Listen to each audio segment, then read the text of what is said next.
Bismillahirrahmanirrahim. Assalamualaikum warahmatullahi wabarakatuh.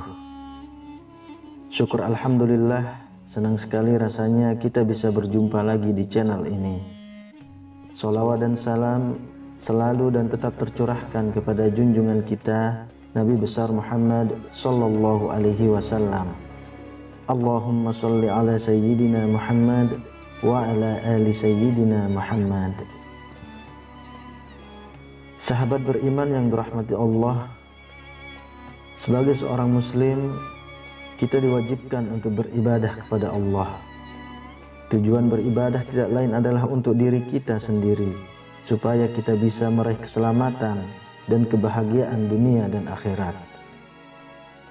Kita sebagai hamba Allah wajib mengimani dan melaksanakan syariat yang sudah ditentukan oleh Allah melalui Al-Quran dan Sunnah Nabi. Selain itu, kita juga dianjurkan untuk mengikuti ijtihad dari para ulama-ulama besar. Dalam Quran surah Al-Hujurat ayat 13, Allah Subhanahu wa taala sudah berfirman, "Sesungguhnya orang yang paling mulia di antara kamu di sisi Allah ialah orang yang paling takwa di antara kamu. Sesungguhnya Allah Maha mengetahui lagi Maha mengenal." Dari ayat tersebut sudah jelas dikatakan bahwa apabila kita ingin dimuliakan Allah, maka hendaknya kita bertakwa kepada Allah dengan sepenuh hati dan jiwa, tanpa ada keraguan sedikit pun. Karena dengan hal tersebutlah, insya Allah kita bisa meraih ridha Allah Subhanahu wa ta'ala. Mungkin dari kita masih ada yang mengatakan, untuk mendapatkan keselamatan dan kebahagiaan dunia akhirat sangatlah sulit jika tanpa diiringi dengan ibadah, berbuat baik dan amal soleh. Akan tetapi bagi orang yang kuat imannya, tentu hal tersebut tidaklah sulit. Karena orang-orang beriman tahu ada kunci rahasia yang sangat mudah untuk bisa meraih ridho dari Allah Subhanahu wa ta'ala. Hal ini sebagaimana yang telah disebutkan dalam beberapa ayat Al-Quran maupun hadis-hadis Nabi. Salah satunya tertuang dalam Quran surah Al-Kahfi ayat 110. Barang siapa yang mengharap perjumpaan dengan Tuhannya, maka hendaklah ia mengerjakan amal yang soleh, dan janganlah ia mempersekutukan seorang pun dalam beribadah kepada Tuhannya. Dari ayat tersebut sudah kita ketahui bahwa kita sangat dilarang keras untuk mempersekutukan Allah dengan sesuatu apapun, dan merupakan perintah untuk tidak bosan-bosan mengerjakan amal soleh sesuai kemampuan kita. Pada zaman Rasulullah Shallallahu Alaihi Wasallam, ada sahabat yang pernah bertanya tentang amalan yang paling disukai oleh Allah. Kemudian Rasulullah Shallallahu Alaihi Wasallam bersabda, "Wahai sekalian manusia, kerjakanlah amalan-amalan sesuai dengan kemampuan kalian. Sesungguhnya Allah tidak bosan sampai kalian bosan. Dan sungguh, amal yang paling dicintai oleh Allah yaitu yang dikerjakan secara terus-menerus walaupun sedikit." Hadis riwayat Bukhari dan Muslim. Lalu, apa amalan yang paling dicintai Allah tersebut? Yang pertama, as-sholatu ala waqtiha, sholat pada waktunya. Seperti yang kita ketahui, sholat merupakan rukun Islam yang kedua setelah syahadat. Sholat juga merupakan tiangnya agama, sekaligus sebagai pembeda antara seorang muslim dengan non-muslim. Dan amalan pertama kali yang akan dihisab pada hari kiamat adalah sholat kita. Dalam Quran surah An-Nisa ayat 103, Allah Subhanahu wa ta'ala sudah berfirman, "Sesungguhnya sholat memiliki waktu yang telah ditetapkan bagi orang beriman." Begitu juga saat Rasulullah Shallallahu Alaihi Wasallam ditanya oleh seorang sahabat mengenai amalan apakah yang paling afdol. Lantas beliau bersabda, "Sholat di awal waktunya." Hadis riwayat Abu Daud.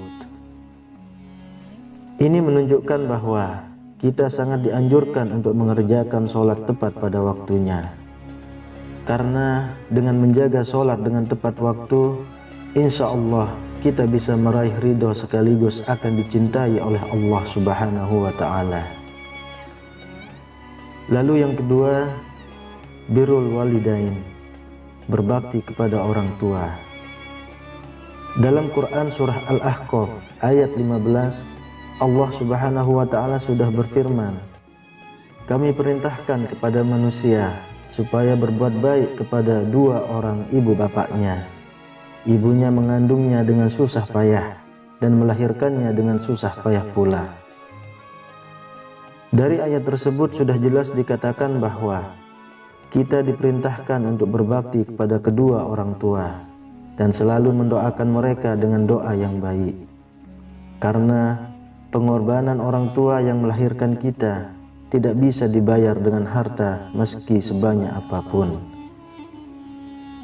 Dalam sebuah hadis disebutkan, ada seorang laki-laki yang meminta izin kepada Rasulullah untuk pergi berjihad. Lalu beliau bersabda, "Apakah orang tuamu masih hidup?" Laki-laki itu menjawab, "Iya."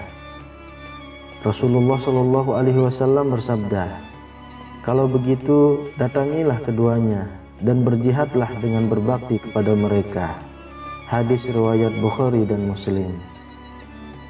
Ini menunjukkan betapa besarnya ridho orang tua, dan kita semua juga tahu ridho Allah tergantung pada ridho orang tua juga.